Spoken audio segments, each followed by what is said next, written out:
লাভ হবে? আপনি মুসলমান না মুসলমান হলেন, কাজে আপনি মুসলমান হতে পারলেন না। এই মুসলমানের শূন্য পয়সা দাম নাই, কথা বলেন ঠিক না ঠিক? আর ধরে বলেন ঠিক না ঠিক?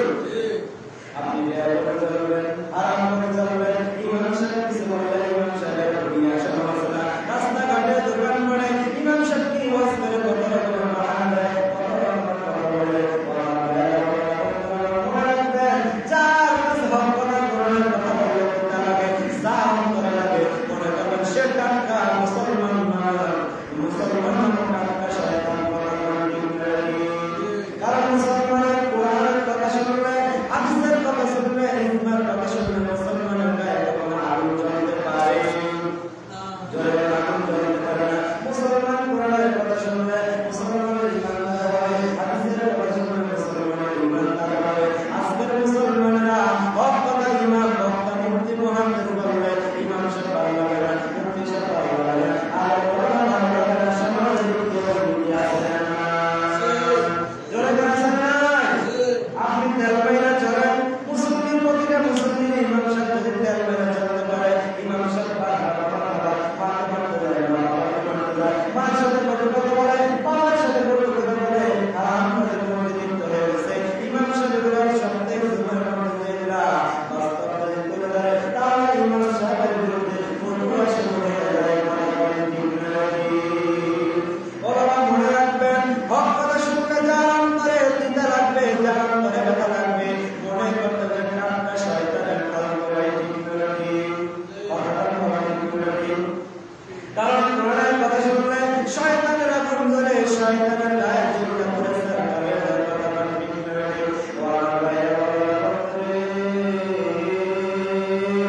বেঈমানের কোরআনের কথা শুনলে তার গায়ে আগুন জ্বলে, তার শরীরে জ্বালা পড়া শুরু হয়ে যায়। কাফেররা রাসূলের আরবির কোরআনুল কারীম তেলাওয়াত শুনতো, দিনের বেলা বলতো, হে আমার কাফের গোষ্ঠীরা, তোমরা মুহাম্মদের দ্বারে কাছে যাইও না, মুহাম্মদের দ্বারে কাছে যাইও না, মুহাম্মদের কোরআন বলো না, মুহাম্মদের কোরআনুল কারীম তেলাওয়াত করে এই কোরআনের দ্বারে কাছে যাইও না। রাতের বেলা দেখা যায় বড় বড় কাফের আবু জাহেল, আবু লাহাব, উম্মা সাইবা, আবু সুফিয়ান রাসূলের আরবির হুজরা মুবারকের সুন্দর দিকে দাঁড়ায়া রাসূলের আরবির নুরানি জবান মুবারকের কোরআনুল কারীম তেলাওয়াত শুনতে।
যত দাওয়াত দেয় মানুষ ওই যুবকের কোনো কথা শুনে না, কোনো কথা শুনে না।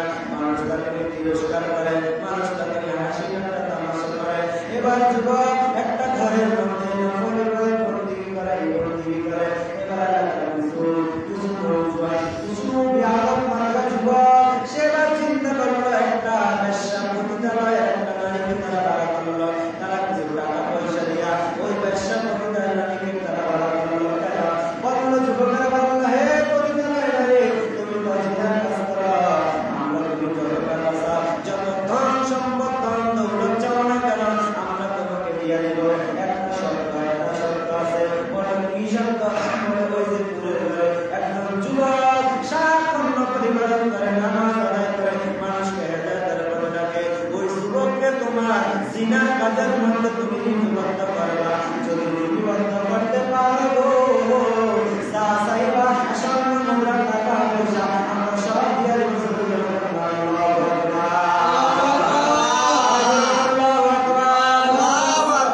বেশ্যা লওয়ার পতিতা নারী এবার রাজি হয়ে গেল।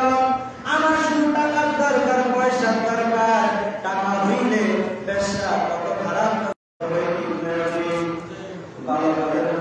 মসজিদের গ্যাস খুলে দেখা যায়, সিরা টাকা পাওয়া যায়,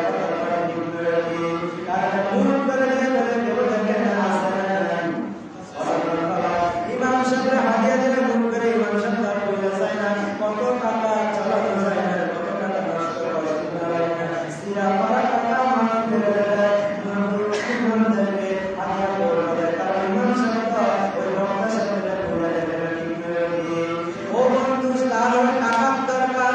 ওই বেশ্যা নয়, নারী বলে আমাকে টাকা দিবা গো। তোমরা যে শর্ত দিয়েছ আমি শর্ত মানব। যুবকরা যত আল্লাহওয়ালা হবো, যত আল্লাহওয়ালা হয়ে যাক না কেন, আমি বেশ্যা নয়, আমি জিনার কাজ করি। আমি যুবকরা ফটাইয়া আমার কান্দানি আমি জোরে জোরে কান্না রাসূলুল্লাহ, আর জোরে করে নাউজুবিল্লাহ। এবার আরো বেশ্যা মহিলা হঠাৎ করে একদিন ঝড় বৃষ্টি শুরু হয়ে গেল। এবার বেশ্যা মহিলা পতিতালয় নারী এবার তার ঘরের যুবকের ঘরের সামনে দিয়ে যাচ্ছে। এবার ডাকে ঘরের সামনে, হে যুবক, হে যুবক, ঘরের মধ্যে আসবে না, ঘরের মধ্যে করা শুরু করে দিল। ওই যুবককে বলে, আমাকে একটু আশ্রয় দাও, এত ঝড় তুফান এত বৃষ্টির মধ্যে আমাকে একটু আশ্রয় দাও, আশ্রয় দেওয়ার মতো আমার কোনো জায়গায় নাই গো, আমাকে একটু আশ্রয় দাও। এবার যুবক বলে, আমি মুসলমান বিপদে পড়লে এক মুসলমান তার উপকার করা লাগে গো। যদি আমি উপকার না করতে পারি আমার মালিকের দরবারে আমি কি জবাব দিব? এটা চিন্তা কইরা এবার দরজার ভিতরে কপাট কইরা দিল। কপাট করার পরে মহিলাকে ঘরের ভিতরে ঢুকলো। ঢোকার পরে মহিলাকে বলে, সম্মানের সহিত মহিলা, তুমি পর্দা করো, পর্দা করো, পর্দা করো। তুমি ওই ঘরের ওই কর্নার মধ্যে যাও, কর্নারের মধ্যে খুব সুন্দরভাবে তুমি করে নাও। যখন যার মিষ্টি পয়সা যাবে তুমি তোমার গন্তব্য দিকে চলে যাবে। আল্লাহর কি গাড়ি সীমারে বন্ধু, ও আমার বাবারা, ঝড় বৃষ্টি কমে না, দিন চলে যাচ্ছে, রাত চলে যাচ্ছে, কিন্তু কমে না, ঝড় বৃষ্টি কমে না। কিন্তু যুবক তো ওই মহিলার দিকে একটা নজর তাকায় না। সে আল্লাহর ধ্যানে পড়ে আছে, সে নাফরমান ইবাদতের মধ্যে লিপ্ত আছে।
নামাজ থেকে সরাইয়া যুবতী মহিলার সাথে জিনা করার জন্য সিদ্ধান্ত নিল।